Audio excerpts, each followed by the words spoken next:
الحمدللہ رب العالمین والصلاة والسلام علی سید الانبیاء والمرسلین اما بعد فاعوذ باللہ من الشیطان الرجیم بسم اللہ الرحمن الرحیم۔ الحمدللہ الہادی پروگرام میں جہنم کا تذکرہ چل رہا تھا اور پچھلے پروگرام میں سورہ یاسین کی کچھ آیات ذکر کی تھیں جس میں اللہ تبارک و تعالی نے مجرمین کا ذکر فرمایا اور ان جہنم میں دخول کا ان کے بارے میں ذکر کیا گیا۔ اور مقصود دیکھیں ان سے یہی ہے، بار بار آپ کی خدمت میں گزارش کر رہے ہیں کہ ہم ان آیات کو سنیں اور سمجھیں اور اس میں پوشیدہ اللہ تبارک و تعالیٰ کے مقصد کو جانیں۔ اللہ تعالیٰ نے جو کچھ قرآن عظیم میں بیان کیا یقیناً کسی نہ کسی خاص مقصد کے لیے ہے۔ اگر ہم قرآن پڑھتے ہیں اور اس مقصد کو حاصل نہیں کرتے تو سمجھ لیجئے کہ ہم نے نزول قرآن کے اصل مقصد کو فوت کر دیا، اور جس مقصد کے لیے قرآن نازل ہوا ہم اس مقصد کو ہی حاصل نہ کر سکیں، اس مقصود تک نہ پہنچ سکیں، تو سمجھ لیجئے ہمیں کما حقہ ہدایت حاصل نہیں ہوئی۔ ابھی جو اللہ تعالیٰ قرآن عظیم میں ابتدا میں فرماتا ہے کہ ذالک الکتاب لا ریب فیہ ھدی للمتقین، کہ یہ وہ ذیشان کتاب ہے جس میں شک کی کوئی گنجائش نہیں، یہ متقین کے لیے باعث ہدایت ہے۔ متقین کے لیے، اس کا مطلب ہے جب ہمیں ہدایت حاصل نہیں ہوگی تو حقیقتاً ہم نہ متقی بن سکتے ہیں، نہ ان لوگوں کی فہرست میں داخل ہو سکتے ہیں جن کے لیے اللہ تبارک و تعالیٰ نے جن کی ہدایت کے لیے اس قرآن کو حقیقتاً نازل فرمایا اور وہ ہدایت یافتہ ہوئے۔ تو ہم اس لسٹ میں تو ہیں کہ ہمارے لیے قرآن ہدایت کے لیے نازل کیا گیا، لیکن ان لوگوں کے فہرست میں داخل ہونے کی سعادت حاصل نہیں کر سکتے ہیں کہ جو ہدایت یافتہ بھی ہو گئے۔ تو اس لیے بڑی قابل توجہ بات ہے اور ہمیں چاہیے کہ ان آیات پر غور و تفکر کر کے اپنا عملی احتساب کریں اور اپنی سوچ، فکر، عمل اور کردار میں تبدیلی لانے کا ارادہ کریں۔ سب سے پہلے ارادہ ہوتا ہے، پھر اس کے بعد عمل کی طرف آئیں۔ تو میں پیچھے سے لیتا ہوں، اللہ تعالیٰ نے ارشاد فرمایا کہ وَامْتَازُوا الْيَوْمَ أَيُّهَا الْمُجْرِمُونَ، اے مجرموں آج علیحدہ ہو جاؤ۔ أَلَمْ أَعْهَدْ إِلَيْكُمْ يَا بَنِي آدَمَ أَلَّا تَعْبُدُوا الشَّيْطَانَ إِنَّهُ لَكُمْ عَدُوٌّ مُّبِينٌ۔ اے اولاد آدم، کیا میں نے تم سے یہ عہد نہ لیا تھا کہ تم شیطان کی عبادت نہ کرنا، یعنی عبادت شیطان سے مراد شیطان کی اطاعت نہ کرنا یا شیطان کے بہکائے میں آ کے اللہ کے غیر کی عبادت نہ کرنا، یہ تم سے وعدہ نہیں لیا تھا۔ اِنَّهُ لَكُمْ عَدُوٌّ مُّبِينٌ، بے شک یہ تمہارا کھلا دشمن ہے۔ وَأَنِ اعْبُدُونِی، اور یا کیا اس بات کا وعدہ نہیں لیا تھا کہ تم میری عبادت کرنا۔ ھذا صراط مستقیم، یہ سیدھا راستہ ہے۔ تو دیکھیں کچھ جو اللہ کی نافرمانی میں مبتلا، خصوصاً یہ کفار، مشرکین، منافقین، مرتدین کے بارے میں ہے خاص طور پر۔ ایک جو اللہ کا انکار کرنے والا ہوتا ہے وہ کافر کہلاتا ہے، اسے کافرین جیسے تعبیر کیا۔ اور کچھ وہ تھے جو نبی کریم صلی اللہ علیہ وسلم کے دور میں باقاعدہ کلمہ پڑھتے تھے، جہاد میں شرکت کرتے، نمازیں پڑھتے، لیکن نبی کریم صلی اللہ علیہ وسلم کو دل سے تسلیم نہیں کرتے تھے، یہ منافقین ہیں۔ اور جو اللہ تبارک و تعالیٰ کے علاوہ کسی اور کی بھی عبادت کریں یا اللہ کے لیے بیٹیاں ثابت کریں، اولاد یا بیوی ثابت کریں، وہ مشرکین ہیں۔ اور ایک ہوتے ہیں مرتدین کے جو اسلام لاتے ہیں، مسلمان پیدا ہوتے ہیں لیکن پھر کوئی دوسرا مذہب اختیار کر لیتے ہیں، تو جو کلمہ گو کفر کی طرف چلا جاتا ہے اسے مرتد کہتے ہیں۔ تو یہاں پر یہ چار قسم کے مراد ہو سکتے ہیں، کافر، مشرک، مرتد اور منافق اعتقادی، جو وہی سرکار کے دور میں کہ بظاہر کلمہ پڑھتے ہیں اور دل سے نبی کو نبی تسلیم نہیں کرتے ہیں۔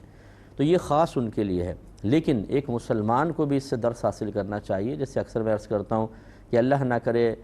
غفلت میں رہتے ہوئے، علم کی کمی کے باعث اور گناہوں کی کثرت کی وجہ سے ایمان کمزور ہو اور پھر شیطان ہمیں ایمان سے محروم کر دے، سلب ایمان کا سبب بن جائے، تو پھر ہمارا انجام بھی ان کے ساتھ ہو سکتا ہے۔ اسی طریقے سے اگر خدا نخواستہ جیسے بے نمازی کے بارے میں نبی کریم صلی اللہ علیہ وسلم نے ارشاد فرمایا کہ جو نماز جان بوجھ کر قضا کرتا رہے گا، جو نماز نہیں پڑھتا، اس کا حشر فرعون، حامان اور ابی بن خلف کے ساتھ ہوگا۔ فرعون خدائی کا دعویٰ کرنے والا کافر آپ سب جانتے ہیں، اور حامان اس کا وزیر تھا کہ کبھی اگر فرعون توبہ کرنے لگتا یا ارادہ کرتا تو حامان راہ میں رکاوٹ بن جاتا تھا۔ گویا کہ فرعون کو کفر پر مصر اور قائم رکھنے والا حامان تھا حقیقتاً۔ اور پھر یہ ابی بن خلف جو گستاخ رسول تھا بہت بڑا، تو نبی کریم صلی اللہ علیہ وسلم فرماتے ہیں کہ جو نماز نہیں پڑھے گا اس کا حشر ان کے ساتھ ہوگا۔ اب آپ اندازہ کریں کس قدر برا ہے ان لوگوں کا ساتھ، ان کی معیت۔ تو اگر خدا نخواستہ ایسا نہ ہو کہ کوئی خاص ایسے لوگ ہوں مسلمان کے جو ان کے اندر شامل ہوں، تو یہ بہت ہی بری بات ہوگی کہ جب اللہ تعالیٰ فرمائے گا وَامْتَازُوا الْيَوْمَ أَيُّهَا الْمُجْرِمُونَ، اے مجرموں علیحدہ ہو جاؤ، تو تمام لوگوں کی صفوف سے مجرموں کو علیحدہ کر دیا جائے گا۔ تو جو مومن ہوں گے، جو جنتی لوگ ہوں گے، جن کے چہرے منور ہوں گے، وہ جنت کی طرف جا رہے ہوں گے، اور کچھ لوگ چہرہ لٹکائے ہوئے، ان کے چہروں پر کافروں کے خاص طور پہ یہ ذکر کیا گیا ہے کہ کالک چڑھی ہوگی، یعنی انتہائی کالے اور سیاہ چہرے ہوں گے، بدنما چہرے، جن غیر مسلمین کو ہم گورا دیکھتے ہیں اور بڑے حیرت زدہ ہوتے ہیں، اور ان کی اس رنگت پہ بعض اوقات رشک بھری نگاہیں ڈالتے ہیں، اس پہ کفر کی پرتیں چڑھی ہوں گی اور اللہ کی لعنتوں کے طوق ان کے گردن میں ہوں گے۔ اس وقت ہم پھر توبہ کریں گے اور اللہ کا شکر ادا کریں گے، اللہ تیرا بڑا کرم ہے کہ تو نے ہمیں مسلمان صاحب ایمان بنایا، ان جیسا نہیں بنایا۔ اور اس کے بعد یہ ہو سکتا ہے اللہ نہ کرے کہ کچھ اور بھی، جیسے ابھی میں نے حدیث عرض کی کہ کسی مسلمان کو پکڑ کے بھی سائیڈ میں کر دیا جائے، تو وہ ذرا اس کا حسرت کا عالم دیکھیں، اس خوف کا ہیبت کا عالم دیکھیں کہ جب اللہ تعالیٰ کی طرف سے فرشتے پکڑ کر سائیڈ میں کر رہے ہوں گے۔ تو یہ دنیا وہ موقع ہے کہ جس میں ہم اللہ کو راضی کر سکتے ہیں۔ اس میں غفلت نقصان کا باعث ہے، اس میں دینی لحاظ سے آج کے کام کو کل پر ٹالنا یہ تباہی کا سبب بن سکتا ہے۔ آج ہی ہمیں نیک بننے کی کوشش کرنی چاہیے، آج ہی سے اللہ تبارک و تعالیٰ کے احکام پر اور دین اسلام کی تعلیم پر عمل کرنے اور اس تعلیم کو اپنانے کی کوشش کرنی ہے۔ کل کچھ پتہ نہیں کہ کل موت آ جائے، ایک دم انسان اپنے آپ کو چینج نہیں کر سکتا، یقینی سی بات ہے، یہ بہت مشکل ہوتا ہے، تو کم از کم آج سے آغاز تو ہو۔ اگر ہم 100 غلط کام کرتے ہیں تو ایک تو اچھا، 2 اچھے کام کرنا شروع کریں، یا 2 برے کاموں کو چھوڑنا شروع کریں، ایک وقت آئے گا انشاءاللہ ہم تمام برائیوں سے پاک و صاف ہو سکتے ہیں۔ تو علیحدہ کیا جائے گا، اور پھر اللہ تعالیٰ یاد دلائے گا کہ میں نے تمہیں نہیں کہا تھا کہ میری عبادت کرنا، شیطان کی عبادت نہ کرنا، اور یہ سیدھا راستہ ہے اور شیطان تمہارا کھلا دشمن ہے۔ اب یہ کتنی دیکھیں عجیب و غریب بات ہے کہ اگر کوئی ہمارا مخلص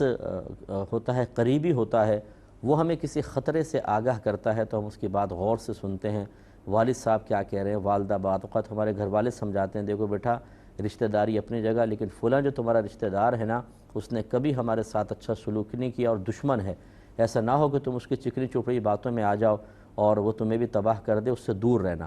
تو جب ماں باپ سمجھا دیتے ہیں تو پھر ہم سعادت مند اولاد وہی ہے کہ ماں باپ کے سمجھانے پر دور ہو جائے۔ ایسے کچھ مخلص دوست ہوتے ہیں، ہم کوئی نیا دوست بناتے ہیں تو وہ ہمیں مشورہ دیتے ہیں کہ یار دیکھو اس کے ساتھ نہ رہنا، یہ بڑا خطرناک آدمی ہے، پہلے بھی کئی لوگوں کو فراڈ کیس میں پھنسوا چکا ہے، تمہیں بھی مروا کے بھاگ جائے گا، اس سے دور رہو۔ تو اگر ہم تھوڑے بھی سمجھدار ہوں گے تو ایسا نہیں ہو سکتا کہ اس دوست کی بات کو رد کریں، بلکہ ہم احتیاط کریں گے کہ ٹھیک ہے یار تم پرانے آدمی ہو، دوست ہے، مخلص ہے، دور ہو جائیں گے۔ ایسے ہی آپ بہت ساری مثالیں لے سکتے ہیں۔ اب اندازہ کریں کہ جب ہمارا رب ارشاد فرمائے کہ شیطان کی اطاعت نہ کرو، یہ گمراہ کر دے گا، تمہارا کھلا دشمن ہے، اور اس کے باوجود ہم اللہ کی نہ سنیں، اللہ کی بات نہ مانیں، اور ہماری دوستی شیطان کے ساتھ مضبوط ہو، اور اس دوستی کی علامت یہ ہے کہ ہم روز نئے نئے گناہ کریں اور ہمیں شرم بالکل نہ آئے، ندامت نہ ہو، توبہ کی طرف دل مائل نہ ہونے لگے، جیسے کوئی بیان سنا، کوئی پروگرام دیکھا، توبہ کی طرف دل مائل ہوا تو فوراً شیطان آ گیا، نہ خبردار، ابھی نہیں، ابھی بہت ٹائم بچا ہوا ہے، ابھی تم جوان آدمی ہو، دیکھو ڈولے شولے تمہارے اتنے ٹائٹ ہیں، ابھی کیا ضرورت ہے تمہیں بڈھوں والے کام کرنے کی۔ یہ سارے کام ہیں بڑھاپے کے، جب بالکل ہاتھ کانپ رہے ہوں، گردن کانپ رہی ہو، اور مطلب کھانا ہضم نہ ہو، اور دو آدمی سہارا دے کے لے کے چل رہے ہوں، جس کو کہتے ہیں منہ میں دانت نہیں اور پیٹ میں ہاتھ نہ رہے، تو پھر تم اللہ کو راضی کر لینا۔ ابھی کوئی اللہ کو راضی کرنے کی کوئی ضرورت کیا ہے، ابھی تو جوانی ہے، ابھی میرے ساتھ دوستی مضبوط رکھو، میں تمہیں گندے خیالات دیتا ہوں، تمہیں گندی فحش باتیں تمہارے الہام کروں گا، تم وہ بیان کرو گے، تمہارے دوست خوش ہو جائیں گے، میں تمہیں گندی باتیں سنواتا ہوں، میں تمہیں ایسے مقامات کی نشاندہی کر دیتا ہوں جہاں جا کر تم اپنی نفسانی خواہشات کو حرام طریقے سے بآسانی پورا کر کے لذت حاصل کر سکتے ہو۔ تو اس کی چکنی چپڑی باتوں میں آ کے ہم توبہ کو دور کرتے ہیں، دینداروں سے نفرت کرتے ہیں، مسجد میں گھستے ہوئے ہمیں بالکل ایسا لگتا ہے جیسے کسی قید خانے میں ڈالا جا رہا ہے۔ سینما گھر میں لے جاؤ، کوئی کہا کہ یار ٹکٹ ہے 3 گھنٹے کا، بڑی نئی مووی آئی ہے زبردست قسم کی، چل رہے ہو؟ ارے یار کیوں نہیں چلیں گے، 10 کام چھوڑ کے چلیں گے تیرے ساتھ۔ اور کوئی آ کر کہے کہ آؤ جی مسجد کے اندر پاکیزہ عبادت کرتے ہیں، گناہوں سے بچتے ہیں، اللہ تبارک و تعالیٰ کے احسان کا شکریہ ادا کرتے ہیں تو ہم کہتے ہیں تم چلو مجھے تھوڑا سا کام ہے. کوئی کہتا ہے یار میں تھوڑا ناپاک ہوں, غسل کروں گا نا پھر میں نماز شروع کروں گا, ایسے ہیلے بہانے کر کے اور نکل جاتے ہیں. تو اس سے اندازہ کریں کہ ہم نے, اللہ تعالیٰ تو فرمائے تمہارا کھلا دشمن ہے, دشمن سے کبھی دوستی کی امید نہیں ہوتی, دشمن سے کبھی ہمدردی کی امید نہیں ہوتی, اور یہ انسانی دشمن تو شاید کبھی ہمدردی کر لے کہ آپ پیروں میں گر جائیں, رونے لگیں, ہاتھ جوڑ دیں, اس کو رحم آ جائے, اچھا جاؤ میں تمہیں معاف کر دیتا ہوں. لیکن شیطان ایسا بے رحم دشمن ہے, اسے کبھی کسی پر رحم نہیں آتا. روئیں, چیخیں, چلائیں, چنگھاڑیں, پیروں میں گر جائیں, عاجزی کا اظہار کریں, یہ قہقہے لگائے گا کیونکہ اس نے تو وعدہ کیا ہے. آج بھی انشاءاللہ اگر موقع ملے گا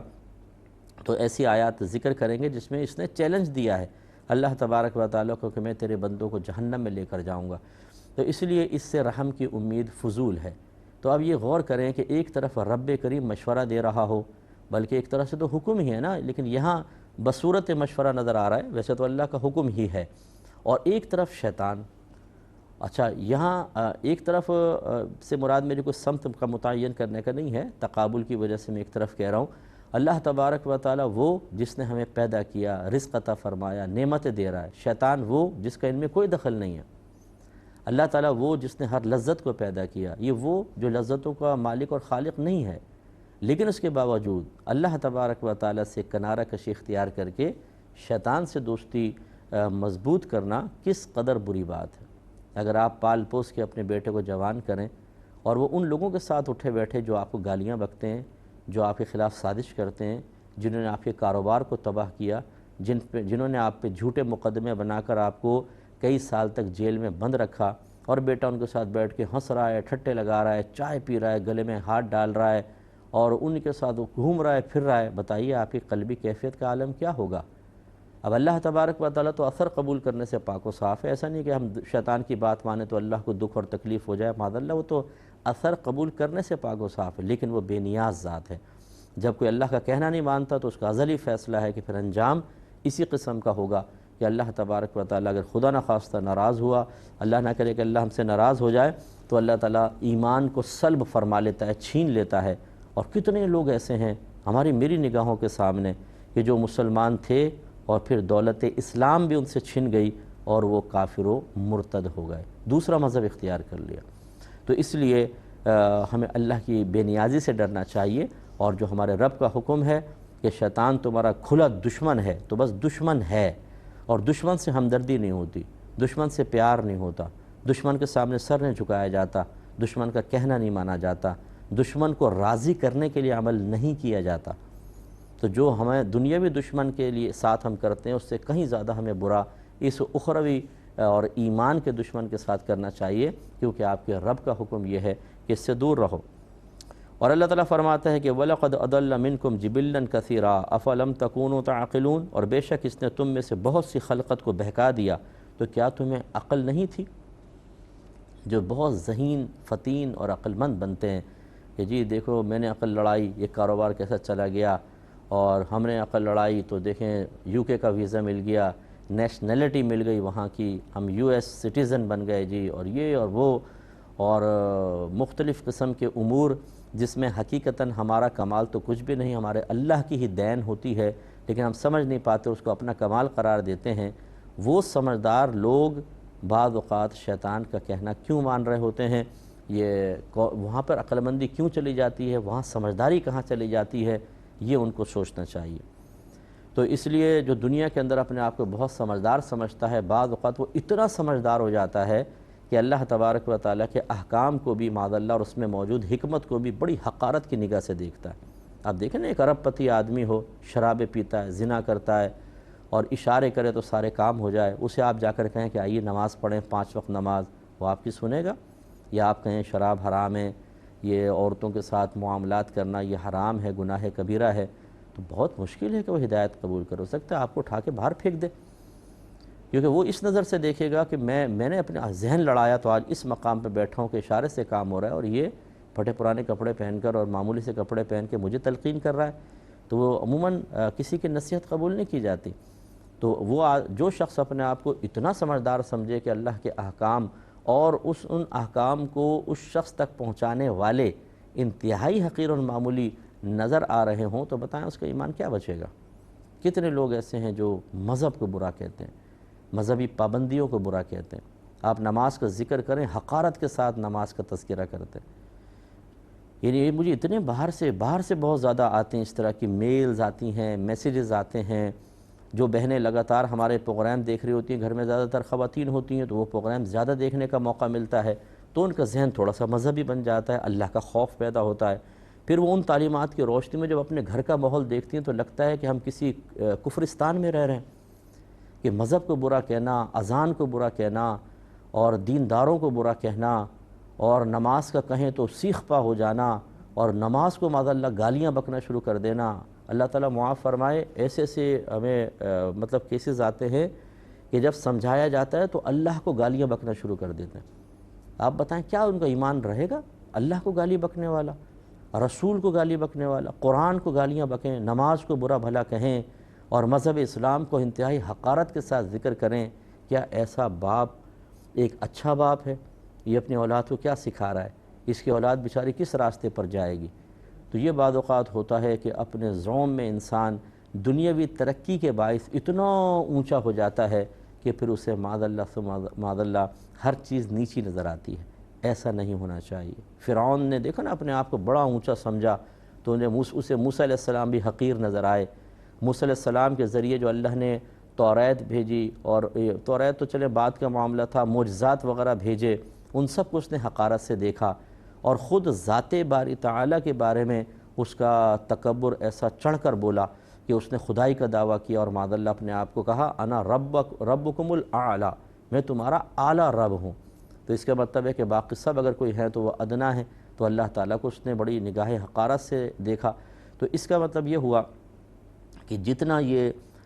مادی دنیا کی محبت قلب میں داخل ہونے کے بعد پیدا ہونے والا تکبر زیادہ ہوگا، اتنا انسان بدبختی کے اندر زیادہ چلتا چلا جائے گا۔ اب اللہ تعالیٰ جب بروز قیامت کھڑا کرے گا نا، محل یہیں رہ جائیں گے، شرابیں یہیں پڑی ہوئی ہیں، عورتیں یہیں پڑی ہوئی ہیں، سارے مزے یہیں پر، وہ مطلب سیاسی پارٹیاں جن کی بیس پہ اکڑا کرتے تھے، افرادی قوت یہیں پر ہے، اور وہاں کانپتے ہوئے اکیلے کھڑے ہوں گے، اور پھر اللہ سوال کرے گا تمہیں عقل نہیں تھی؟ پھر سمجھ میں آئے گا کہ ہم عقل مند تھے یا سمجھانے والے۔ اس کو اچھی طرح سمجھیں، اللہ تعالیٰ سمجھ کی توفیق عطا فرمائے، آمین۔ وآخر دعوانا ان الحمدللہ رب العالمین۔